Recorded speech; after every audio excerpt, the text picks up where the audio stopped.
শিবরাত্রি কেন করা হয় তা জানতে পারবো আজকের এই একটি মাত্র ছোট্ট ভিডিও থেকে। যারা নতুন ফ্রেন্ডস আমাদের চ্যানেলে, তারা সাবস্ক্রাইব করে পাশে থাকা বেল আইকন প্রেস করে দিন, যাতে এই রকম নিত্য নতুন ভিডিওর আপডেট সবার আগে পেতে।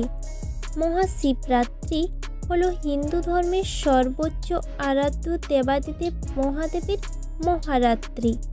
এই মহাশিবরাত্রি ফাল্গুন মাসের কৃষ্ণপক্ষের চতুর্দশী তিথিতে পালিত হয়। শিবপুরাণ অনুসারে এই রাতেই সৃষ্টি, স্থিতি ও প্রলয়ের মহাতাণ্ডব নৃত্য করেছিলেন মহাদেব। আবার এই রাতেই শিব ও পার্বতীর বিয়ে হয়েছিল। আর এই রাতেই ছিল সবচেয়ে অন্ধকারময় রাত্রি। তাই এই রাতেই অন্ধকার আর অজ্ঞতা দূর করার জন্য এই ব্রত পালিত হয়।